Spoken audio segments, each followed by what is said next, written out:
Ac yn niwedd y Sabath, a hi yn dyddhau i'r dydd cyntaf yr wythnos, daeth Mair Magdalen a'r fair arall i edrych y bedd. Ac wele byd ei argryn mawr, canis disgynnodd angel yr arglwydd o'r nef, ac y ddaeth, ac y dreiglodd y maen oddi wrth y drws, ac ei steddodd arno. A'i wynepryd oedd fel mellten, a'i wisg yn wen fel eira. A rhag ei ofn ef y crynodd y ceidwaid, ac aethant megis yn feirw. A'r angel atebodd ac y ddywedodd wrth y gwragedd, na gofnwch, canis mewn mae ceisio'r ydych yr Iesu, yr hwn y groesoeliwyd. Nid yw e fe yma. Canis cyfododd, megis y dywedodd. Deuwch, gwelwch y ban, lle gorweddodd yr arglwydd. Wel, bore da, bore Sul y Pasg, a chyfarchion i chi ar ran eglwys y Mygyledd. Caerfyrddin, gobeithio bod chi ein cyd-aelodau yn cadw'n iach ac yn profi bendith yr arglwydd yn eich cartrefi. Chi sy'n ymweld yn un rheolaidd, ni'n gweld eich eisiau chi hefyd ac yn dymuno'n dda i chi. Pawb sy'n gwrando neu'n edrych ar y darllediad hwn, i ni yn dymuno yn dda i chi. Yn dymuno bydd y Pasg hwn yn Basg ystyrlon wrth i ni fyfyrio y ngair Dduw gyda'n gilydd ar hyd y dydd. Gen i rai cyhoeddiadau i'r aelodau. Fe fydd y cwrdd gweddi heno am 6 trwy gyfrwng Zoom heno am y tro cyntaf. Ni'n credu bod pawb yn barod ar gyfer y cam newydd yma. Ac yna rhag ysbysiad wythnos un o'r Fercher, byddwn ni'n ailafel yn ein cyrddau wythnos. Fe'n bir debyg am 7:30, o byddwn ni'n gadarnhau'r amser gan ddechrau astudio llythyr Pawl at y Philippiaid. Cyfres fydd yn para am 9 wythnos, os Dduw a'i mynd. Darlleniad cyntaf bore yma'n dod o lythyr cyntaf Pawl at y Corinthiaid, y 15fed bennod. 15fed bennod, a adnod 1 hyd at adnod 19. Yr wyf am eich atgoffa gyfeillion am yr efengyl a bregethais i chwi ac a dderbyniaso chwythau, yr efengyl sydd yn sylfan i'ch bywyd ac yn foddion eich iachadwriaeth. A ydych yn dal i lynu wrth yr hyn a bregethais. Onid yn ofer y credasoch. Oherwydd yn lle cyntaf, traddodais i chwi'r hyn y dderbyniais. I Grist farw dros ein pechodau ni, yn ôl yr ysgrythurau. Iddo gael ei gladdu a'i gyfodi y trydydd dydd, yn ôl yr ysgrythurau. Ac iddo ymddangos i Ceffas ac yna i'r 12. Yna, ymddangosodd ei fwy na 500 o ddilynwyr ar unwaith, ac mae'r mwyafrif ohonynt yn fyw hyd heddiw, bod rhai wedi huno. Yna ymddangosodd i Iago, yna i'r holl apostolion. Yn ddiwethaf oll, fe ymddangosodd i minnau hefyd, fel i ryw erthyl o apostol. Oherwydd y lleiaf o'r apostolion o'i fi, i nad yw fy ndeilwng yn galw'n apostol, gan i ni arlyd eglwys Dduw. Ond trwy ras Dduw yr wyf yr hyn y dwyf, ac ni bu ei ras ef teg ataf yn ofer. Yn wir, mi lyfuriais yn hyleithach nhw i gyd. Eto, nid my fi, ond gras Dduw oedd gyda mi. Ond pyn brennag a'i my fi a'i hwy, felly rydym yn pregethu, ac felly y credasoch chwythau. Yn awr, os pregethu'r Grist, ei fod wedi ei gyfodi wrth y meirw. Sut y mae rhai yn eich plith yn dweud nad oes atgyfodiad y meirw? Os nad oes atgyfodiad y meirw, nid yw Crist wedi ei gyfodi chwaith. Ac os nad yw Crist wedi ei gyfodi, gwagedd yw'r hyn a bregethu'r gennym ni, a gwagedd hefyd yw eich ffydd chwi. A ninnau hefyd wedi'n cael yn dystion twy llodrus i Dduw, a mae bod wedi tystiolaethu iddo gyfodi Crist. Ac ydau heb wneud hynny os yw'n wir, nad yw'r meirw'n cael ei cyfodi? Oherwydd os nad yw'r meirw'n cael ei cyfodi, nid yw Crist wedi ei gyfodi chwaith. Os nad yw Crist wedi ei gyfodi, ofer yw eich ffydd, ac yn eich pechodau yr ydych o hyd. Mae'n dilyn hefyd fod yr rhai a hunodd yn Crist wedi darfod amdanynt. Os ar gyfer y bywyd hwn yn unig, yr ydym wedi gobeithio yn Crist, na ni yw'r bobl fwyaf triennus o bawb. Amen. Rwy'n mynd i weddio yn awr. Mae lawer iawn o sôn, mwy o sôn ag arfer am weddi, yn ein bywyd cyhoeddus ni ar hyn o bryd. Mae gweddi yn cydnabod angen, mae'n cydnabod mesur o fod yn ddiymadferth ac yn methu rheoli pethau. Mae'n cydnabod Dduw, ddylai fe cydnabod Dduw fel unig wrandawr ac atebwr effeithiol gweddi. Felly dwi'n ymwybyddio dros rai pwyntiau penodol yn awr. Ein tad, yr hwnnw yn y nefoedd, ni'n diolch i ti am Sul newydd. I ni yn diolch i ti am dy ffyddlondeb degatol ni dros yr wythnos a theibio. Ni'n diolch i ti am yn cadw ni. Ni sydd yn iach, ni'n diolch i ti am fesur o iechyd. Ni'n cofio rhai sydd yn dioddef ar hyn o bryd, dan effeithiau clefyd, ac yn gofyn i ti dostyrio wrthyn nhw, a diddannu nhw yn eu cystydd os gwedi'n dda. I ni cyflwyno yn brodion chwiorydd yn yr eglwys hon yng Nghaerfyrddin, a phawb sydd yn dod i wrando yn ein cynllidfawr ni. Ni'n cyflwyno yn brodion chwiorydd ar draws ein gwlad i ti. Ni'n gofyn i ti warchod dy eglwys yn y dyddiau hyn. Unwaith eto, i'n gweld eisiau cwmni'n gilydd a chyfeillach a'n gilydd. Ond yn diolch i ti am y moddion hyn o gysylltu a'n gilydd ac yn gofyn i ti'n cynnal ni nawr yn y cyfnod hwn.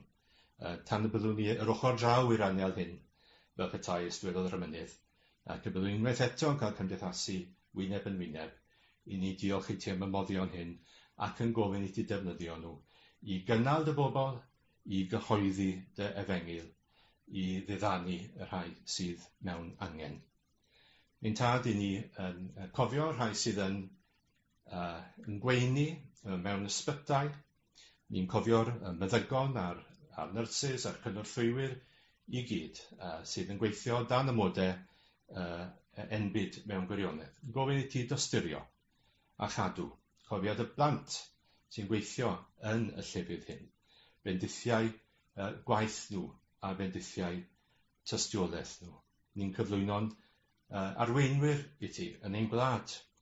I ni'n cyflwyno ein arweinwyr yng Nghaerdydd i ti. Ni'n cyflwyno Atgyfodiad i ti, a Fôn Gething, y Gweinidog Iechyd, a Frank Atherton, y Prif Swyddog Meddygol, ac yn gofyn i ti cyfarwyddo nhw, a rhoi bob doethineb iddyn nhw, a pheri i bod nhw'n yn dy gydnabod di fel yr un sydd wedi'i rhoi nhw yn eu safleoedd. Ni'n cyflwyno'r arweinwyr yn Llundain i ti, ni'n cyflwyno'r Prif Gweinidog yn ei gystydd, a'r gweinidogion perthnasol yn fan yna.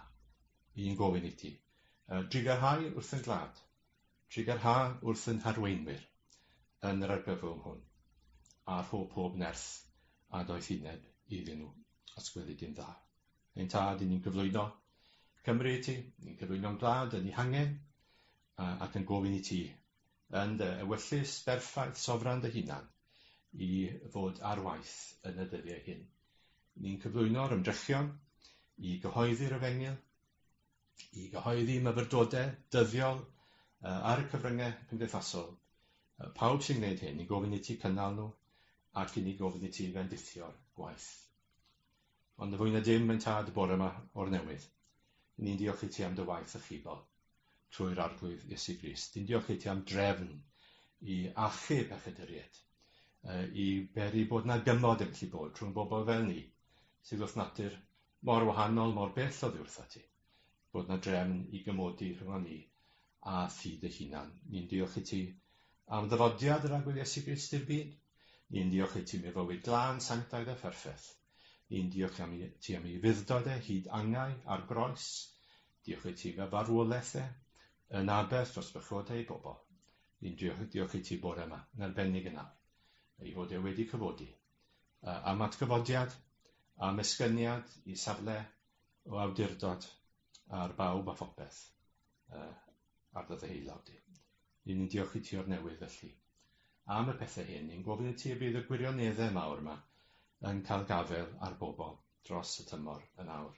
Ni'n gofyn i ti dostyrio wrthyn ni, ni'n gofyn i ti fadden ni, bob bai y ffichod yn derbyn di, yn heiddiant Iesu Grist, ni'n gofyn i ti'n helpu ni, wrth ni'n geisio agor dy air di, a gwrando ar dy air di. Amen.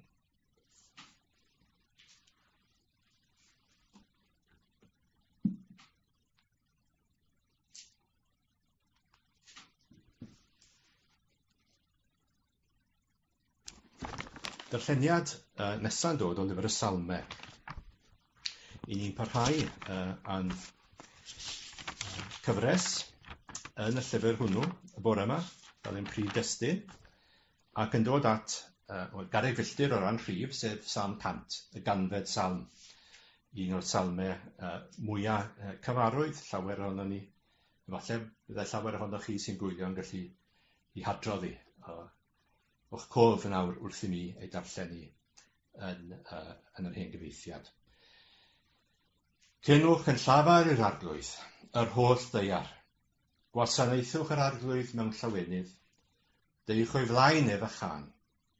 Gwybyddwch mae'r arglwydd sydd Dduw. Fe a'n gnaeth ac nid ni ein hunain. I bobl ef ydym, a defaid ei borfa. Ewch i mewn i'w byrth ef a diolch, ac i'w gynteddau a mawl. Diolchwch iddo, a bendithiwch ei enw. Canis da yw yr arglwydd, ei drigaredd sydd yn dra gywydd, a'i wirionedd, hyd genhedlaeth a chenhedlaeth. Yn dod at y salm y bore yma mewn ffordd ychydig yn wahanol, trwy ofyn cwestiwn y lle cyntaf, a cwestiwn yw hyn. A oes modd canu mawl? A oes modd ymateb i alwad y salm i addoli Dduw, heb yn bod ni'n credu yn atgyfodiad corfforol Iesu Grist? Os yw Grist heb ei gyfodi, allwn ni ganu salmau mawl. Os yw Grist heb ei gyfodi, meddai Paul wedi'r cwbl, gwagedd yw'r hyn. Bregethir gennym ni, meddai fe. A gwagedd yw eich ffydd chi. Ond dwi'n dilyn felly bod mawl heb atgyfodiad Iesu Grist yn amhosibl. Wel, wi wedai ar y dechrau. Mae'r ateb ysgythrol cywir yw, odi, mae'n amhosibl canu mawl ystyrlon i Dduw a gwadu atgyfodiad Iesu Grist ar yr un pryd.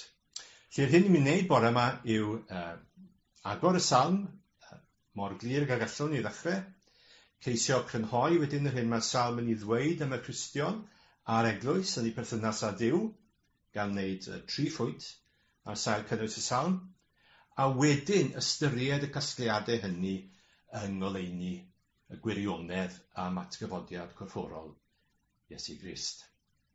Felly at y salm y gyntaf. Pennawd y salm yw salm i ddiolch, neu salm o foliant. Mewn gwirionedd, o fewn llyfr y salmau, mae'n ei chafbwynt ar gyfres o salmau mawl i'r brenin. Ni wedi edrych arnyn nhw yn salmau 93-99. Mae hon yn salm fer, ond mae'n salm gyfoethog. Mae'n salm sy'n crynhoi holl fwriad a siap y salmau mawr mewn ychydig adnodau. A bydd y patrwm ddim yn newydd i ni, os i ni wedi edrych ar salmau eraill. Mae'r patrwm yn cael ei ailadrodd yn y salmau, yr un sylfaenol, sef galw'r bobl i addoli, i fod i Dduw, ac yna rhoi rheswm cymhelliad dros wneud ni. Felly, dyma beth dylech chi wneud? Mwli Dduw. Dyna pam dylech chi wneud e. Asgwrn cefn y salm hon yw'r gorchmynion, y galwadau, i addoli, i fod i Dduw. Mae yna 7 ohonyn nhw. Cenwch yn llafar, gwasanaethwch, deiwch y flaen ef, gwybyddwch, ewch i'w mewn i'w byrth ef a diolch, diolchwch iddo, bendithiwch ei enw.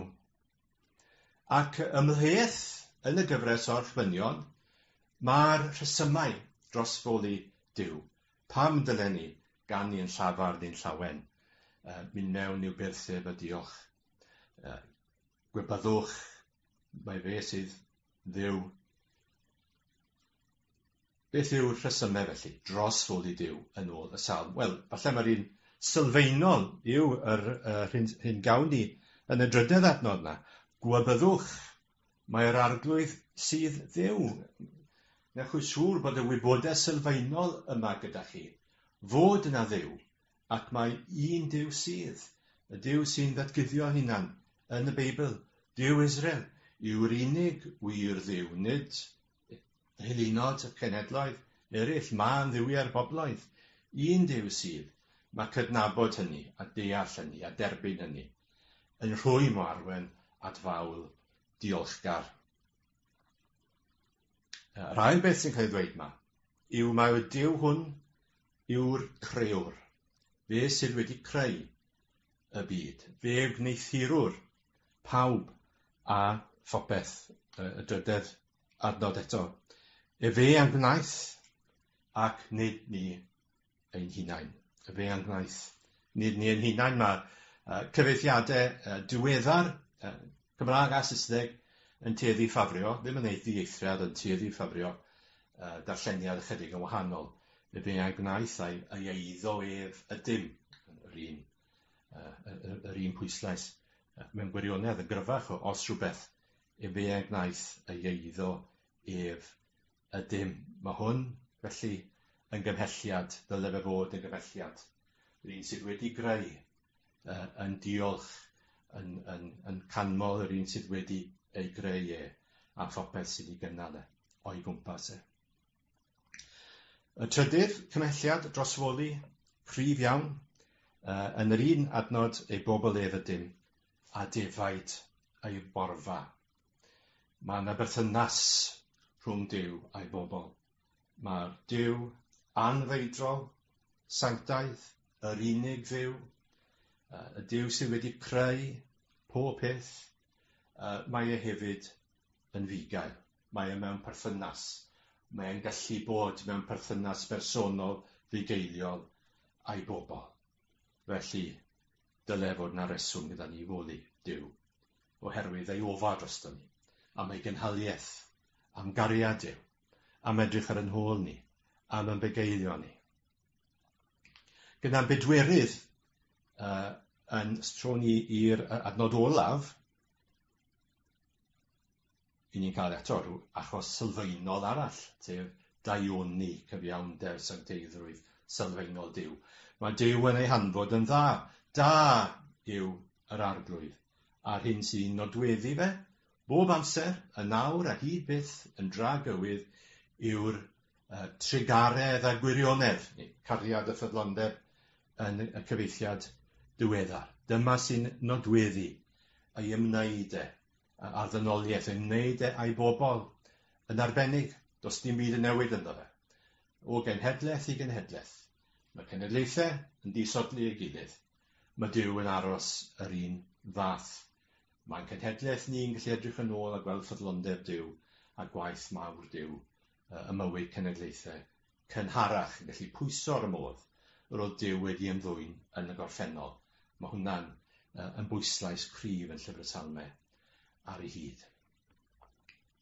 Mae un esboniwr yn dweud bod y Salm yn galw pobl mewn gwirionedd, drychwn ni ar y darlun cyflawn, i ddangos ymrwymiad yr arglwydd, fel yr unig wir Dduw, ac i ddangos yn bod ni'n byw dan awdurdod y Dduw hwn.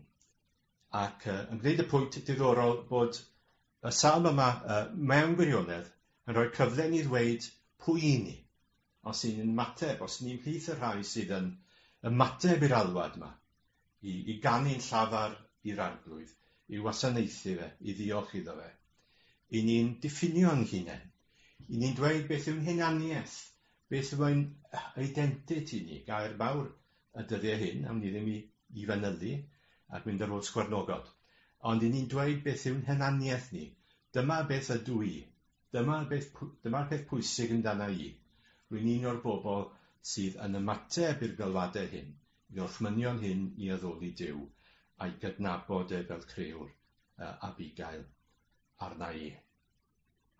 Yng ngeiriau, un dyfyniad gen i o'r esboniwr Daniel Estes, in acknowledging who the Lord is in the words of Psalm 100, humans define themselves as servants of the great King, children of the universal Creator, and sheep of the great and good Shepherd.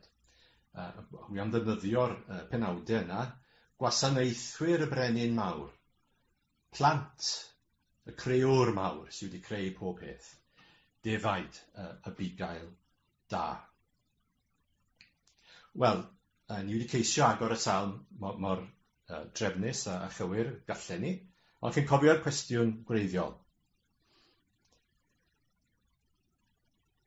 Ydy hwn yn rhywbeth mwy na ymarferiad llenyddol i edrych ar batrymau y Salm, a sut mae'r awdur rhoi geiriau at ei gilydd. Ydy mawl yn bosibl? Ydy mawl yn bosibl os na chyfodwyd Grist o'r bedd? Nawr, chi'n atgoffa'n hunain o'r rhai pethau ddwedodd Paul yn y darlleniad, glywson ni'n gynharach o 1 Corinthiaid 15. Mae'n dweud i fod yn traddodi yr hyn e wedi dderbyn.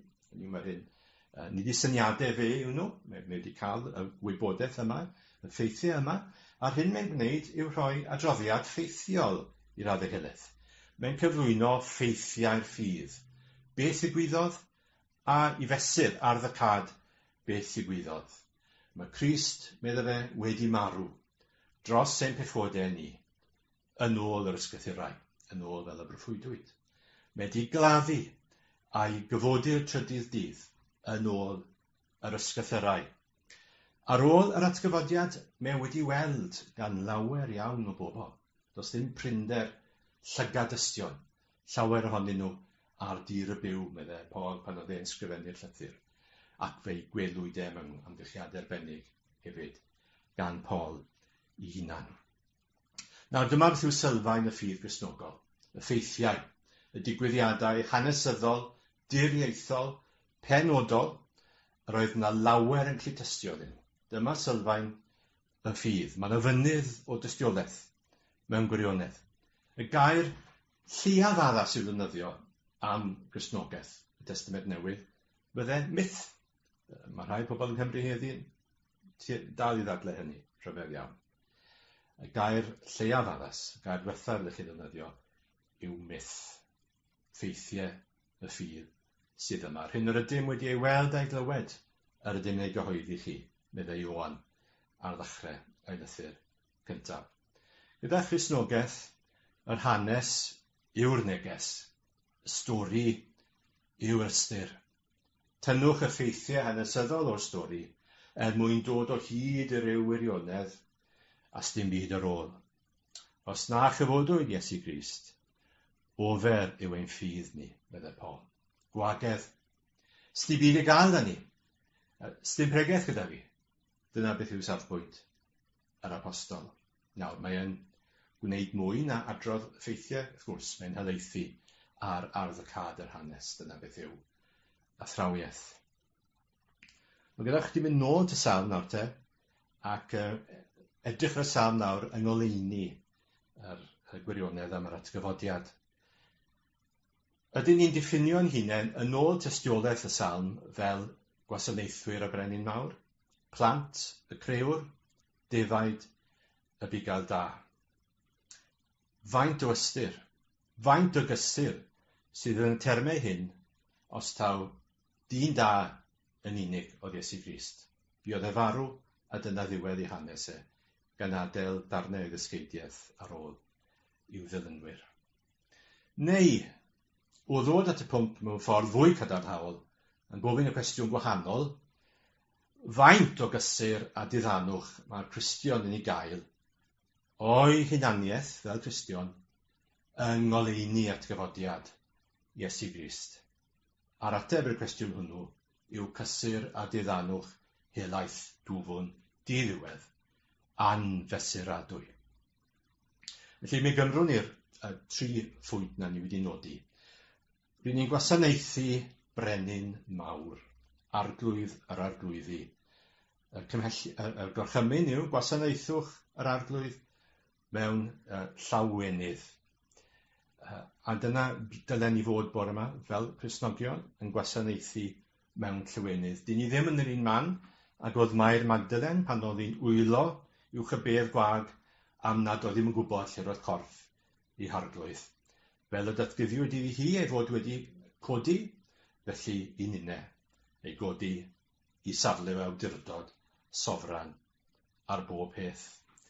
Ar ôl yr atgyfodiad, mae Iesu Grist yn ddangos i'r disgyblion mewn lle penodol yng Galilea, ac mae'n pwysleisio i fod yn arglwydd, ac yn arglwydd ar bob peth.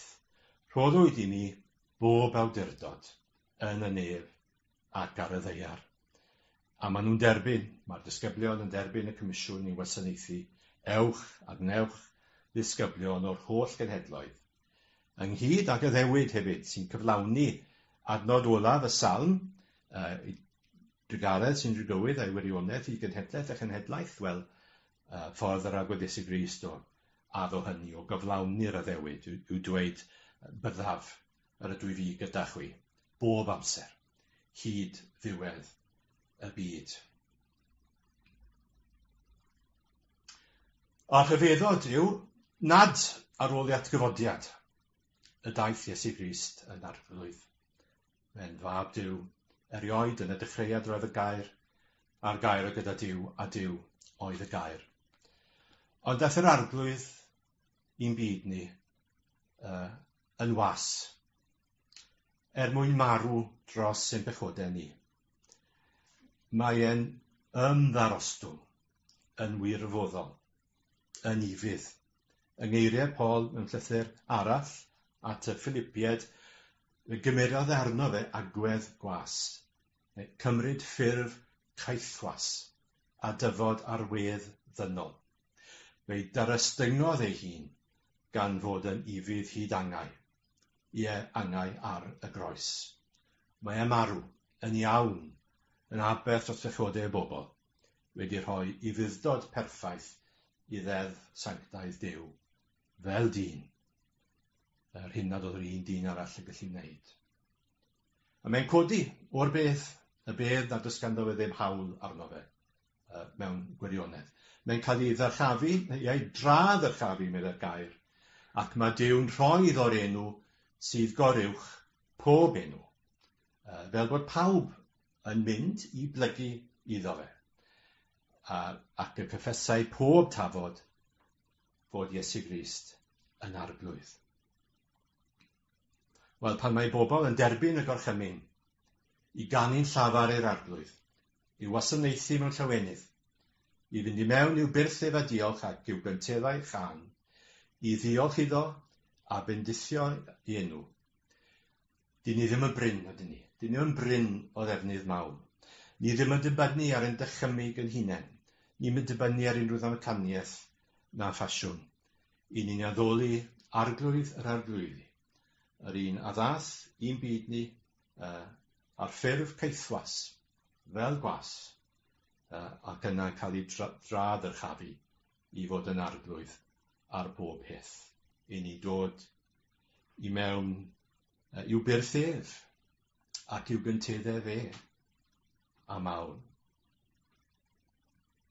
Wel, yr ail bwynt oedd gyda ni am y Salm, yn dilyn y resboniwr, oedd yn bod ni, os y'n ni yn uniaethu a phobl Dduw, yn gweld yn hunain fel plant, creuwr y byd a bydysawd.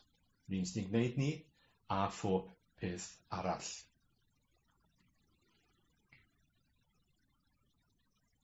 Fe a'n gwnaeth y eiddo ef, ydym. Mae'r Testament Newydd yn ei gwneud i'n berffaith glir.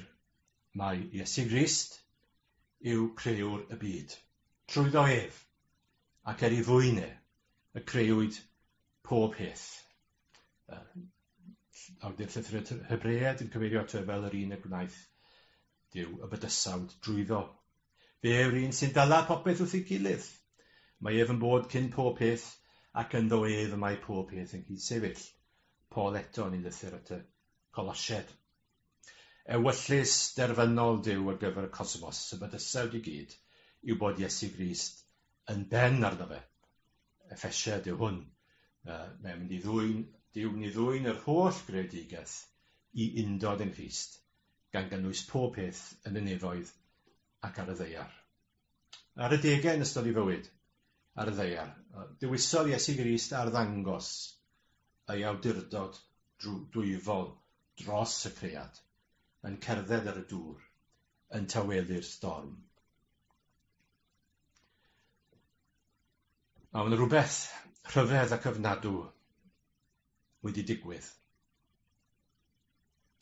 Bod Iesu Grist ar ôl cymryd y natur ddynol ato ei hunan yn marw ac yn gorwedd mewn bedd.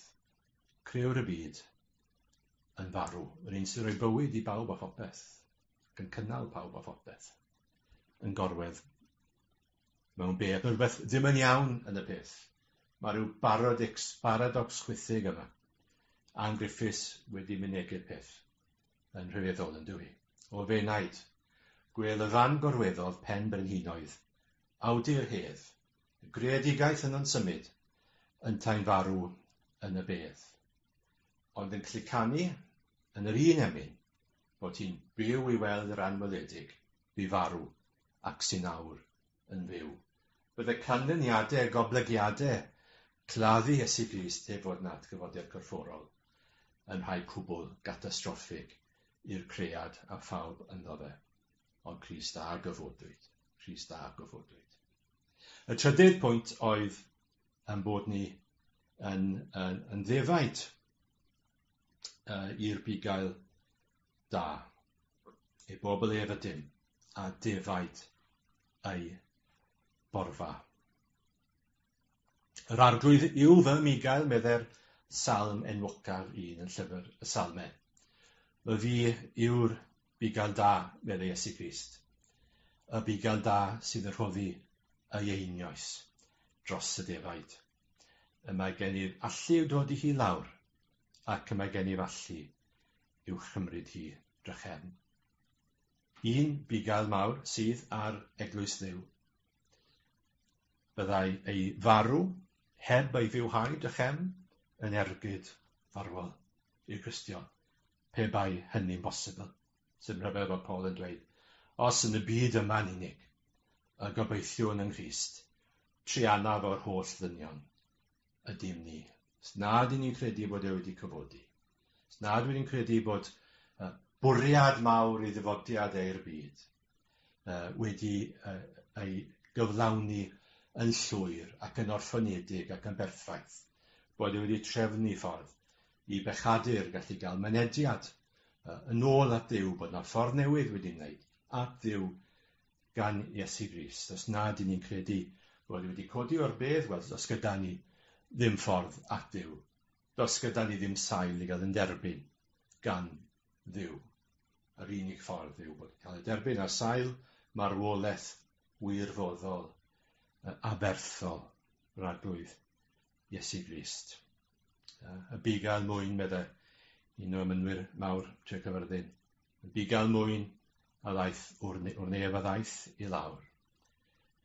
O ymddiried ynddo fe fel David Charles, ein ni'n gallu llawenhau mae ei bobl ef i ni, a defed ei borfa, yn profi ei gariad a'i ffyddlondeb bob cam o'r daith, ei drigaredd sydd yn dragywydd, a'i wirionedd hyd genhedlaeth a genhedlaeth, medde'r Salmydd. Dyna brofiad yr emynydd, a'i hyfryd lais, fe ymharwain yn y blaen, cydymaeth ydyw, yn y dŵr a'r tân, fy migail yw e, fy arglwydd yw e, fy nghreiwr yw e, fy ngynhaliwr byw bob amser, mae'n ynysgu fi trwy air, mae'n byw bob amser i eiriol drostoi, a phawb sy'n agosau at Dduw trwyddo fe. Fy mhriod yw, a far ei bwys ymlaen. Wel, gallu dweud llawer mwy, ond dwi'n credu bod y ganfed Salm yn un addas i'w darllen a'i chanu ar Sul y Pasg, wrth ni ddathlu atgyfodiad yr arglwydd Iesu Grist. Gadewch i ni heddiw trwy ras Dduw. Fynd i mewn i'w byrthif a diolch, ac i'w gynteddau a mawl i'r arglwydd byw. Diolchwn iddo, bendithiwn ei enw fe. Gadewch i ni ymroi i barhau i wasanaethu fe mewn llawenydd. Amen. Dwi'n mynd i weddio i gloi.